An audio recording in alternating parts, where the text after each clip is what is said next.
Hi guys, welcome back to Love Laugh Teach. My name is Nikki and today we're going to be practicing our third set of pre-primer words.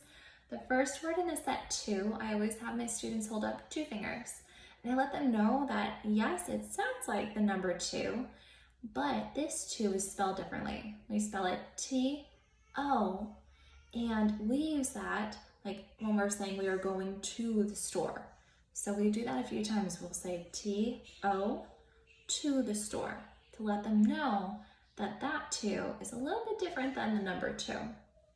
Our second word, down, I always like to draw a picture of a dog in there, and I let them know that think of a doggy that is jumping up a lot, right? If he's jumping up on you, what are you going to tell that doggy? You're going to say doggy down. So you are giving them a visual cue to remember that doggy down. Or when you're saying doggy down, you are showing them a prompt that they can use to remember that word. So one more time, we'll say doggy down. For up, I always like to have my students put one arm up and say U. They'll put the other arm up and say P. And then they'll put both arms up together and say up. So it'll look like this, U, P, up. Or for my students who are a little bit more visual, I will add little arrows to the U that point up to help them remember as well. For the word jump, for my visual learners, I like to give that little squiggly line on that J, and I tell my students, he's all squiggled because he likes to jump.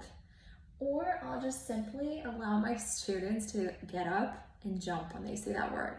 I'll say, what's that word? And they know they can get up and they'll say, jump. So that one's a fun one. And the word said is actually one of the most difficult in my opinion of all the pre-primer sight words. I like to really use that word a lot. I will incorporate that in as many sentences just so they are able to gain that recognition and gain that fluency when they see it. I always start that word off by doing this. I'll point to my eye and I'll say I, and then I'll make my hand look like it's talking and say said. I said, and I use that prompt a lot. And it's okay if they don't recognize that word the first 20 times they see it in a sentence. That is a toughie. That's a tricky word. So use that prompting, and you can eventually minimize how much of the prompt you're using. So instead of doing I said, you can do this. And then eventually they'll remember, oh yeah, said, and you'll see them doing this motion to help them make that connection with said.